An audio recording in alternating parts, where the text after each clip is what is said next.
Yo, what's going on out there, YouTube family? This is a Team JVS and Big Gold Belt media collaboration. We guys are going to be giving you reviews for The Mandalorian Season 2 moving forward. So, what's going on, gentlemen? What's up, Sam? What's up, Lou? Oh, man, I feel like I am the collaboration between Team JVS and Big Gold Belt. This is amazing. I'm telling you.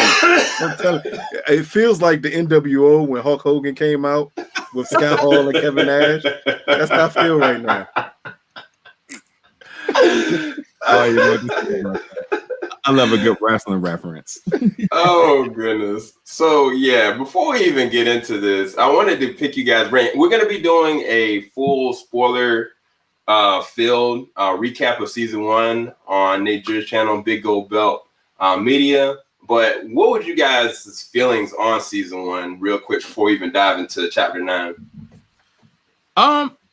Two things. One, I'll say that I was glad that the show was good as means of justification of having that Disney Plus subscription, number one. Mm-hmm. But I did enjoy it so much that I didn't even want to review it. That's where I was at with it. It was good to see good Star Wars content coming out. The last 3 movies obviously gave a lot of people mixed feelings, but it was good to get super solid. Just the quality of work, the storytelling, it being canon. It was just many reasons as a Star Wars fan to appreciate it that I was just happy to have it. And again, that's why I didn't review it. And it was just like I just like this and I'm happy with just liking it. So overall, a good, solid first season. The viewership obviously is the money in the bank with that. But with Season 2 coming back a year later, I mean, it's a good time to be a Star Wars fan. Yeah, for sure, man. Lucas, what about you? Well, for someone who does not like Star Wars, because I absolutely have no care about Star Wars. I loved the first season of The Mandalorian. To me, it is the best piece of media that Star Wars has ever put out. Wow. I enjoyed this on so many levels, and it's because it's so simplistic. It's a Western. It's the old man with no name, a lot of Good, Bad, and the Ugly, and Fistful of Dollars, things of that nature. And then you throw the kid into it, and it just resonated so well that it felt like it connected with the Star Wars universe while not necessarily being overly part of it. Like at times with Star Wars, it feels like they go too far, or they ham it up. And this was the first time I saw, out of all 9 movies, this was the first piece of Star Wars live action that I saw that I didn't feel like it was being hammed up. Yeah.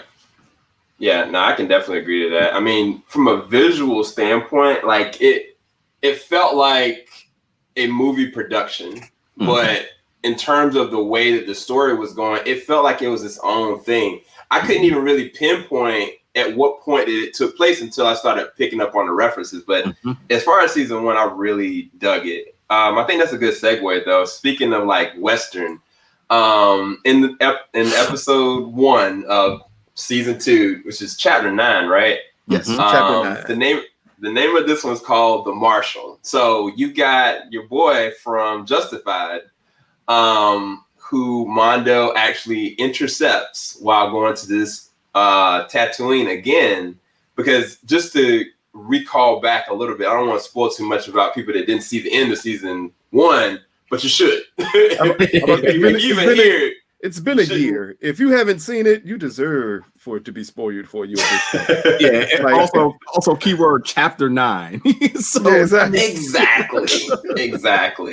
So at the end of Season 1, you got the understanding that one of the Mandalorians basically alluded that there are these, Jedi that are out there that she's made a correlation to this little baby Yoda. And so she was like, it is your mandate and duty to not only be his father, but get him back to the people that the species that he's connected to. And so that was what his motivation was. And so that's where we got back to Tatooine. Before we even get to Tatooine, though, I got to show this really quick, because this is what threw me off, because I was like, wait, hold up. What is going on with this? Here it is right here. So what did you guys think about this whole setup scene? Because I thought it was actually pretty dope, but I was just curious, y'all. I was pick y'all's brain about it first. I for a minute, I had to remember who we're dealing with here. I definitely his back is against the wall. I was like, there's no way he's getting out of this clean. But I was like, oh yeah, I forgot. We're dealing with a Mandalorian here. But beyond him actually getting out of this, the one that I really want to put emphasis on that I don't think a lot of people are really talking about is the choreography. This whole sequence was really flush. And yeah, I too much like Lucas' point, like I do think there's some other good live action Star Wars, but I will say like this one is the epitome of what progress or just up in the ante means. And when you see the choreography in this, it's so flush and it feels really practical that you could just tell like there's just additional effort going into this series. And like this opening sequence was definitely like the hey, put your seatbelt on. You got a long season to go if they're delivering this already. So good action. And also, again, I think, it automatically reinvests people back into this series after a year being off, letting you know, like, look, the Mandalorian, Mando, he's nothing to mess with here. And this was like a 10-on-1 bar fight, old school Western, as you would say. Yeah, 100%. He pulls out of it. And it was flush. I really was like, look, I'll be honest. When I started watching it, I was like a little bit like this, like, okay, let's see when we get into it. But then once this happened, I was like, all right, we're here now. It's time to do this. Yeah, for sure. What about you, Lucas? Oh, it was simple. The moment the kid, because I'm not going to call him Baby Yoda, because I have been giving explicit instructions from the people at Disney and the people behind this show that his name is not Baby Yoda. So when the kid, when Mando is threatened, and then you see the kid look, and then hit the little thing on his cage, like, I don't want to be nowhere near what's about to happen here. It again, as Nigeria said, it was very reminiscent of old westerns I saw when the kid would go behind the bar when the old gunslinger is tested by a group of people. Also, I got to give a nice shout out to Mr. John Leguizamo, who is the main bad guy in this scene, and is as good as he was in Spawn when he was a clown. It's the same way of playing that over the top character that only he can do well. Because this character is really silly, but it's so over the top. It fits with the pacing and the style of this episode. Yeah, for sure. I mean, they set a really interesting tone, because when Mando even was trying to approach it, it was kind of like, what are these things with these creatures with these red eyes? And I was kind of just like, I love the fact that they don't waste VFX. They use a lot of practical effects. They use a lot of practical things throughout the entirety, and where a lot of the things I had issue with the prequels is the over usage of CGI and boosted amount of effects for no good reason. And this episode is a good example of that, because I was like, what are these creatures? And then, like y'all said, like the choreography and the way they even shot it, like the moment that he kind of put a gun to him, everybody had a gun to him. I was like, what is he about to do? What is really about to go down? Like you said, when the kid like closes, I was cracking up. Like I loved it. I really did love it. And I was actually sick at the time. And I was kind of barely watching. I was like, oh man, I'm into this now. I was all the way honed in at that point. But moving forward, John Leguizamo's character, he alluded that, okay, there's another Mandalorian on Tatooine. And so that's where I was kind of like, wait, where are we going with this? Because the only Mandalorian that I could think about was the OG. And so I was kind of thrown off by that. So did you guys know what he was alluding to when they even mentioned Tatooine? I'm pretty sure you did, Najir, but what were you guys' impression as soon as they mentioned Tatooine? Here's my thing. I tried to stay away from every bit of spoilers and casting and all that other good source. And I got to say, like, there's a synonymous person being casted here. And you can only imagine what they wanted to do with this character. And obviously, one of the biggest wonders in the Star Wars universe is, what is the fate of Boba Fett? It's never been a confirmed his death. Sure, there's been speculation, but it's never been confirmed. And then when when you cast I keep forgetting his first name, but Morris. God, why is it slipping my head right now? Who? It's my Timothy. No. I can't think of his name, but Morrison, the guy who originally the original. It'll come to me in a second. But yeah, when they went to casting, I was like, okay, we know what they're trying to do here.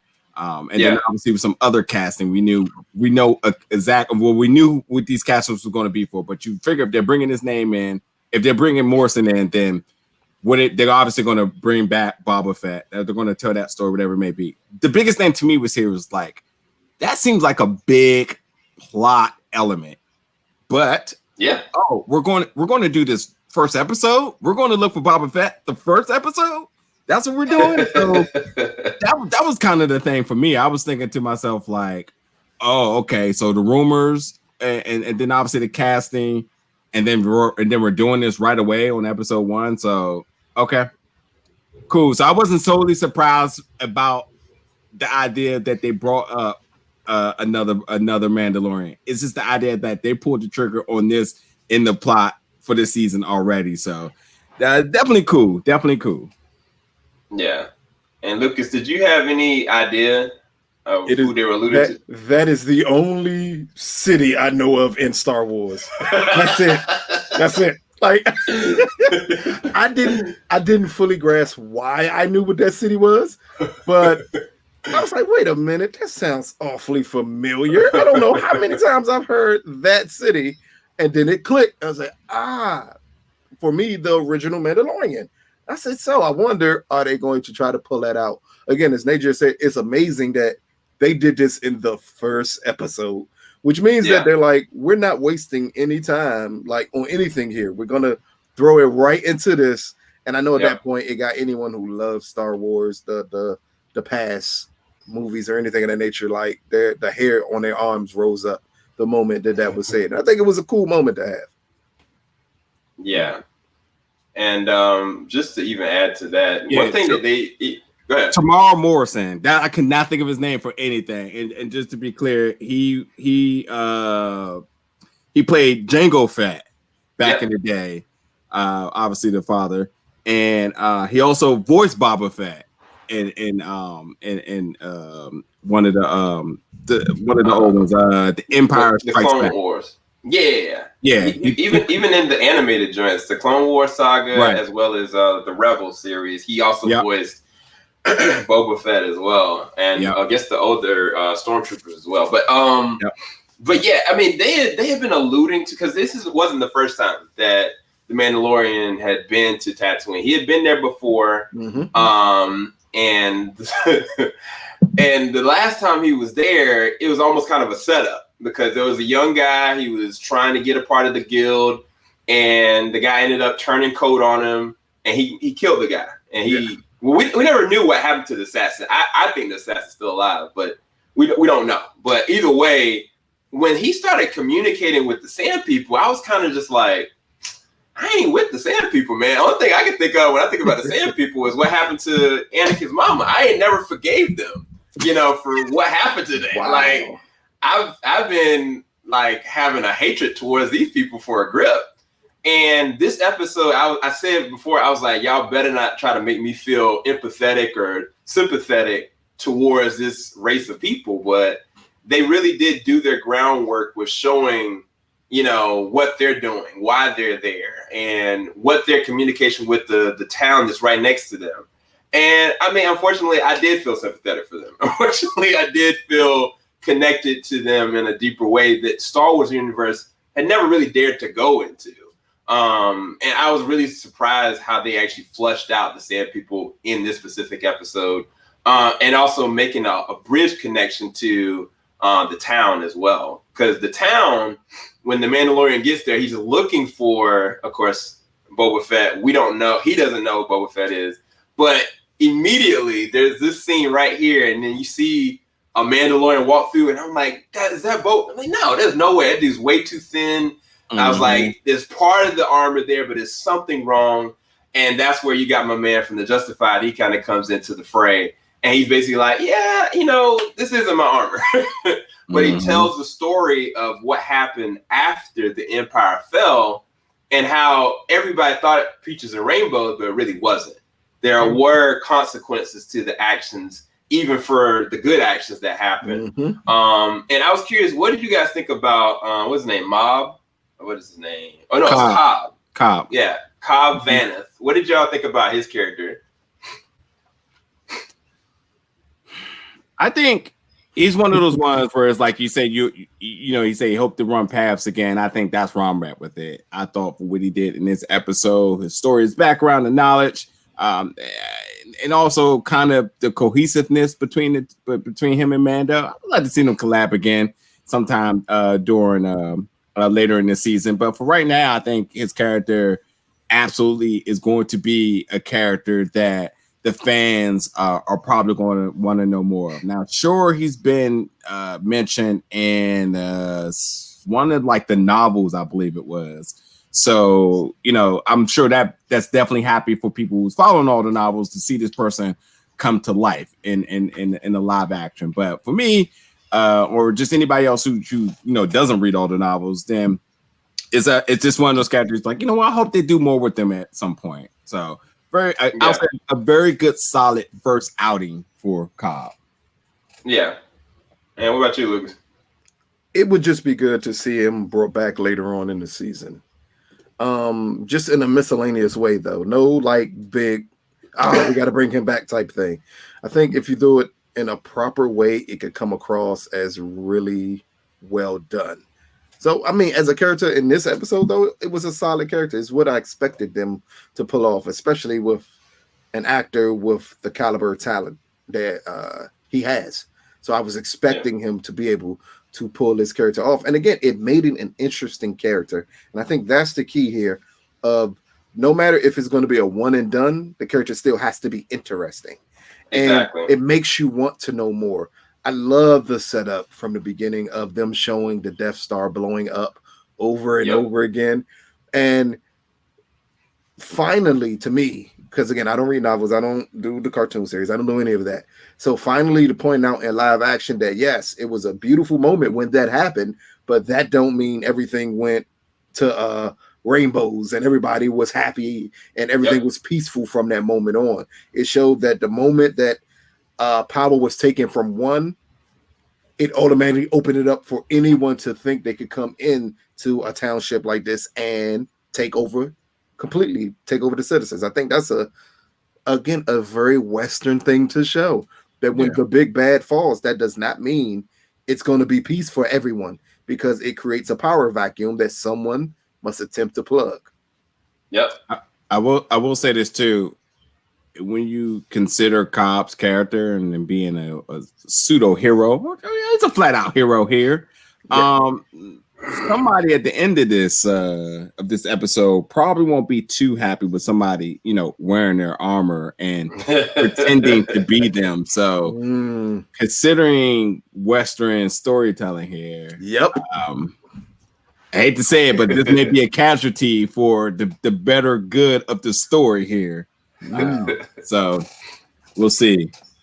Yeah, I completely agree. On both of you guys' points. I think that they introduced him pretty well. It was just, I think the thing about this series, even I noticed in the first season, they found ways of making even characters that just show up once engaging and interesting and either likable or detestable. Because there was the one episode in season 1 where the girl, he went to the planet, and that was the first time he met Gina Guerrero's Kara's character. He went to the town, and they needed his help. And it was this girl with her daughter. And I was like, this is such an interesting character. And they find ways with the storytelling to make these characters empathetic, but at the same time strong. Like, it's not like it's a cash grab. It feels like this is a real character, and there's real depth and layers to them. And I think that, having an actor like him is perfect. But I am curious to see where they're going to really kind of go with it. But to go to just kind of flow through the rest of it, getting a little man here. the town basically all of a sudden starts shaking, and you're trying to figure out, wait, what's going on? Because him and Mondo were about to be beefing. Mondo was like, look, give me that armor. This isn't your creed. Like, you need to take it off, or I'm gonna take it off. you, I will. Yeah. And all of a sudden, the whole town starts shaking, and you're just like, what is going on? And then all of a sudden, in the sand, I was like, yo, this is about to be insane. And sure enough, like, it went through the whole town. I was like, y'all got to figure this out. And so then it came to the point where it's like everybody has to work together. Not only Mondo and Cobb, but both factions, the Sand People and the town, have to figure out how best to survive through the situation. And I thought that was really interesting. But in terms of the episode itself, what did you guys think about the episode from that platform, from that point? So am I the only one that was like, oh, shoot, Tremors? Hey, that's what I was about to say. I was literally about to say, oh man, that's the first thing I thought of was Tremors the moment they saw going through the town. Yeah, one of my biggest childhood fears is the movie Tremors, and I cannot believe they're still making them. So, hey, where is Kevin Bacon when you need him? Like that's what. I just think this episode did a lot for the Star Wars enthusiasts, for the Mandalorian enthusiasts, for the Baby Yoda lovers. It just did so much on so many different platforms, for so many different platforms and audience, and also able to continue the story that it wants to tell and really gets everybody ready and to be invested for the season going on. So, like, you know, even with you not seeing chapters 1 through 8, or just season 1, should we say, you automatically kind of see the mindset of the Mandalorian Mando, because if you know anything about Boba Fett, then you probably think that, I mean, put it this way, if you know nothing about anything and you know about Boba Fett, because that's an iconic character in Star Wars, but everyone knows him to be a villain, you got to understand that this person is rational. He is able to take what could be a potential beef, which he had, and put it aside for the better good, to protect the child, to, you know, go about getting what he needs in the armor, in this case, in a very civilized way, helping two different species, so we say, work in unity to come in peace in killing this apex predator of this dragon here. So, like, you just get a lot with this as far as the psychology of the main character, where the story wants to go. Some paying homage to the old trilogy, and just bringing everything all together. So, like, overall, I think at that very moment when the dragon came through, was really the pivotal point of showing the viewers, like, you know, if you haven't seen anything else, this is how he operates here. He's not just some gunslinging killer of a person, or a bounty hunter where he just does his job by force, and that's it. He can be rational here, and he can make it all work so that everybody's happy on all sides, and no blood is being spread for no reason. So I think, again, at that point too, at the point of the dragon, it much like I said earlier, it was just the moment of you saying, like, all right, your seatbelt's on, let's get this season going. So it was definitely the turning point going forward. Yeah.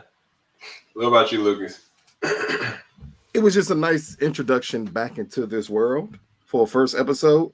I mean, to me, the goal, especially going into a sophomore season, is to give you enough in the first episode that makes you continue watching while not revealing really anything overly important with your storyline. That's the normal goal. And this episode managed to have just the amount of action that was needed, the amount of cuteness that was needed, and just the amount of tension that was needed to push the story along. Because that's all it is in this episode. And the whole goal of this episode is just to push the season along. Like, while we got the reveal of where he was going and where we thought, or who we thought would possibly be revealed in this episode, you really got nothing out of this episode. But that was the goal. All it was to continue the story and re-engage you to this character for people who, as Najir said, maybe you didn't see chapters 1 through 8. And you could pick up on chapter 9 and not feel lost. But for people who did see it, it's the reintroduction to this character, to some of his traits. Like when they talk about the droids and him not liking droids, it was just about a subtle reminder of who this character is. And I think that's what made this episode work so well, of those subtle reminders of this Mandalorian and the way he operates versus perception of the OG Mandalorian. Yeah, no, I completely agree with both of you guys. I think the thing I've come to the realization that the first 2 episodes of season 1, I didn't know for sure. But by the end of the season, and even in this episode, like, you can tell that the Mandalorian is a natural born killer. Like, he's a natural born hunter. Like, he is designed to do this, but he's a good man. Like, it's really weird. Like, he's actually at his core a good person. Like, he cares about preservation of life, even though he's good at what he's done. I mean, even like when Cobb was like, you know, you guys don't want to really mess with this man, because there was a situation where the people in the town were arguing with the Sand people, and then Cobb was getting involved, and Mandalorian was like, look, both of y'all need to sit down or I'll shut it down. Like, it's such a very fascinating character that I don't think any of the Star Wars movies have really had. Not honestly. Like, I think they wanted Han Solo to be that kind of character, but he wasn't. And I can't really think of any other character that is at their core good at what they're doing, whether it's killing or something else, but an amazing good person. But no, I think you're right, Lucas. Like, you technically don't have to look at any of the past 8 episodes. You can literally start right here and be like, wow, this is amazing. And then want to go back and recap everything, which is amazing storytelling. So as far as the first episode, to me, I think it was a great opening back. What will you guys rate this episode? Oh, man. Well, I'll say this. Number one, before we cannot end this review without definitely giving our nods to John, with this being his first episode that he's directed. So we know he's written all of them, but this is the first one he's directed. Now, I will be curious to go back and just feel if there's continuity change. Well, I don't have to go back, as you can look between this episode and the next episode, if the tone by any means just changes here. But I will say, like, you know, with this being his obviously his golden egg, him directing it just takes another step forward as to why this was so important to make sure that it got back off the ground the way it ended. And like you said, getting everybody acclimated to everything that happened all in season 1, resetting the traits for you all, reintroducing the characters, but also progressing the story. I mean, that's just good directing. The writing was always going to be good. As we've seen in all the extra content, that he legitimately cares about this franchise, cares about this story, done his research. He cares about the audience and the fan base. And like, that's a really, really particular job, considering that Star Wars fans are never happy, but ever. It's unanimous that everybody loves this. So, and that's just, you know, to his work. But overall, this episode was really good because it progressed the story. But as a Star Wars lover, again, seeing Boba Fett's armor was like, wow, because let's just call it for what it's worth. Regardless of just the nostalgia of it, it's Boba Fett's armor in 4K. Like, we haven't seen it into this definition, but at the same time, it's just like, wow, like, and you all can tell me how you feel about this too. When you get serious and stuff like this, it's always that loomy feel of like, oh man, like, I know it's going to be good, but it's not canon, so it's not going to matter. And the fact that this has been canon, and the fact that, you know, everything Star Wars does is canon, which means when you see something, it makes sense and it's connected, and it's just, it truly invests the fans. So seeing Boba Fett's armor was like the biggest, like, it was almost the first time when Vader helmet was found again. It was just like, wow, like, this is a thing. But like, seeing his armor gave me chills, but the ending was just like the boom, I'm dropping the mic right here on you all. Stay tuned for this episode 2. Like, it's just really, really good. This episode is I'll just say this episode out of 10 is a 9 because obviously there's room to grow, but damn, you can't get much better than this. It did everything it needed to do for a second season, or as Lucas said, a sophomore season first episode, and really getting us back hyped, excited, and ready to watch it each and every Friday. Yeah, I agree. Lucas, what about you? What do you rate this in closing thoughts? 8 out of 10 probably for this episode. Again, it's a setup episode, so I don't mind setup episodes, especially when you're beginning a second season where, again, you're just reintroducing the characters. It's a lot here to like. If I nitpick, clearly I could find things, but it's no need to nitpick because this show is so simple. The setup is so simple. Everything about it is simple besides the choreography of it and the direction of it. And I think that's the beauty of this show, and that's the beauty of this episode, is that it never feels too big. And that was the scary part for me going into this episode, because when you have a show and your first season, the show becomes possibly the biggest show in the world, you tend to want to introduce the second season by overdoing it, like going extremely big. And instead, they brought it right back down to earth and said, yeah, we're not going to go big here. We're going to give you a nice setup, a nice, simple story. Yes, it's going to have certain flaws, but technically, I believe it's supposed to, because it's supposed to leave you wanting more and leave you with more questions. And I think that's what this did, and it did it well.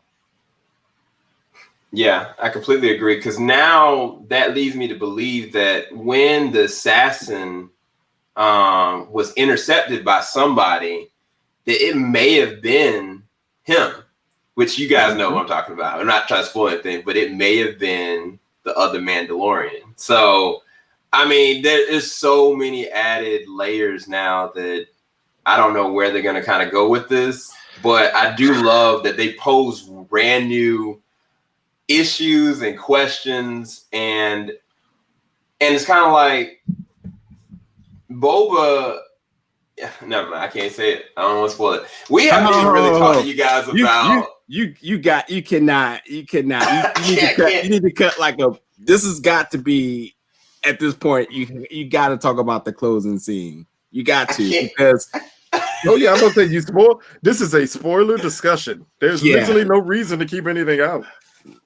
Look, I've been trying to keep it a non-spoiler. I've been trying to keep it non-spoiler. At this point, I hope everybody watched it. But the closing scene. How could you keep it non-spoiler? Like, all right, so let's just Evan, let's do it. All right, so go ahead, go for it. Yeah, the one thing I was going to say too, while it is developing more questions, it is also answering a lot of questions. And one of the biggest marvels in Star Wars was what was the fate of Boba Fett. Also, I'll say this too. There's been another marvel as to the fate of a character. Matter of fact, there's 3 marvels in all of Star Wars, 3 big ones that I think is all going to be answered this season. Boba Fett is the one I didn't even think about until this obviously came about. But Ahsoka Tano's the other one, and then obviously Darth Maul is the other one. And all of these characters are supposed to be in this season. And the fact that we already are tapping into Boba Fett's story is going to be crazy. And then that final shot at the end, after seeing him stand over armorless and looking down at Mando going by, like, look at that. That right there. If that don't give you chills, I don't know what to say. But like that is a sinister thing that's potentially going to be one of the main villains. And again, where you say Darth Maul is rumored to be in this season as well too. Like there's a lot that's going to be happening here. And yeah, I don't know. Just again, that's the image of what was the last time of his technical fate. Of course, they said he escaped it with severe injuries or whatever, but we've never seen him since. So how did he get separated from his armor? How did he survive? What's really his beef? Obviously, he's going to want his armor back here, but like that final shot there, and the fact that you're bringing back the original actor. It's just like, how can you not be happy here and get chills all at the same time? And why is this all happening episode 1? Like, oh my god, like it's crazy. It is crazy, yo. It's crazy. Yeah, and I mean, even like you said, with when it comes to Darth Maul, they've already executed that the Obi-Wan series is going to be happening. So whatever plays into effect with the Mandalorian, it's going to come from Rogue One, and then it's going to move forward from that point on to whatever they do with the Obi-Wan series. But I mean, there's so many things that they can do with this. It's not even funny, to be honest with you guys. And I don't know. I really don't know where it's going. I just know I'm hyped. It's hyped. I mean, I'm sorry. I'm hyped. But I don't want to geek out up here. I want to talk to the bare facts. How about the way that they killed the actual dragon? What did you guys think about the whole dragon sequence in and of itself, since we're talking spoilers? Oh, we wasn't before? No, we won't. I won't. I was literally trying not to do spoilers, but we start this off by saying that this is a spoiler discussion. Nah, we ain't say nothing. Where we did. Look, if you're here and you're watching this, you had to assume this is a spoiler discussion. I don't understand why you wouldn't think it was one. But as it pertains to them getting rid of the big sand monster, I mean, that's when I could nitpick a little bit. And it amazingly, this huge threat just seemed to be destroyed too easily and too quickly. But that's fine, because it didn't need to drag on. Who cares about this monster? But if you're gonna nitpick, you could say that it seemed to go too fast. It did the hero worship thing with Mando as he's getting eaten up, and then as the town people look on and they wonder, is our hero still alive? That's legit a commercial break from Batman in 1966. Like, did he survive? What's next for him? Like, if all of that felt that way, but again, it didn't. In the end, it didn't really matter, because it's just a footnote to get you on to the big reveal at the end of the episode. Yeah, I can agree with that, because with the way that they were trying to even execute the plan, the Sand People's plan wasn't even working from rip. Like, one of them already just straight up got eaten off rip. And then, I was kind of like, well, what happens if this thing starts burying under the ground? This thing was popping up in the mountains. Like, it was moving so fast. I was like, there's no way they're going to survive this. They need to get off this planet straight up. Like, abandon the town, just say, forget it, and, at the point that, he was like thinking about sacrificing and stuff, I was like, oh, he about to kill this thing. I straight up knew, I knew that was what was going to happen, but the way he did it was pretty dope. I mean, the fanboy in me, I was gushing. I was loving it. I can't front on that. I was actually like, yo, that's the man.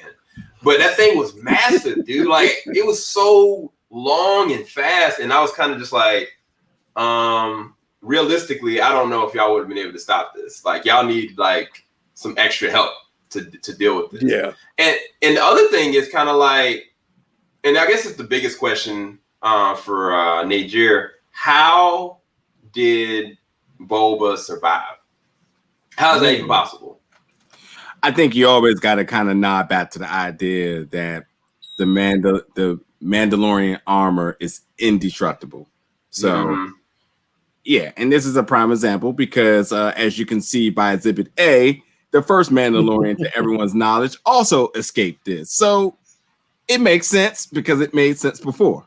So without a doubt, and they've already, they already kind of nodded towards that earlier in the episode before they even happened. It was, number one, and number two, how could you kill the main character on the first episode? Yeah. This isn't Attack on Titan here, they don't do that. But yeah, it just makes sense. And I think you just always got a nod to the fact that the armor is indestructible, and then there's always gadgets or some type of weaponry that was going to do it. Obviously, this was done with some with a shocker or something electric or some sort. So it worked. And much like you said, Sam, I just fanboyed after. I was like, man, that was pretty cool. And yeah, this was just a quick speed bump to the big reveal afterwards. So my childhood definitely appreciates him killing Tremors. Also, I got to bring out the sandworm from Doom as well too. So like my childhood definitely appreciates it happening in that manner. But overall, I just thought it was visually dope. Matter of fact, my favorite part of this whole thing was when both him and Cobb both flew up together. Man, that gave me chills. That was a dope shot.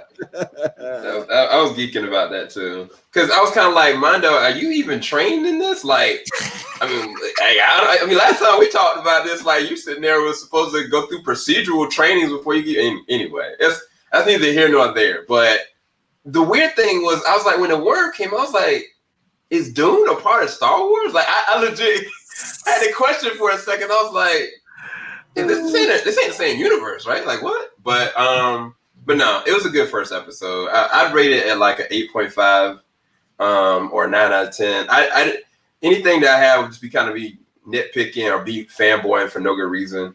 But in terms of structurally, Star Wars fan, yeah, you literally just described all Star Wars fans. Yeah. Just nitpicking. I'm not gonna go there. No reason.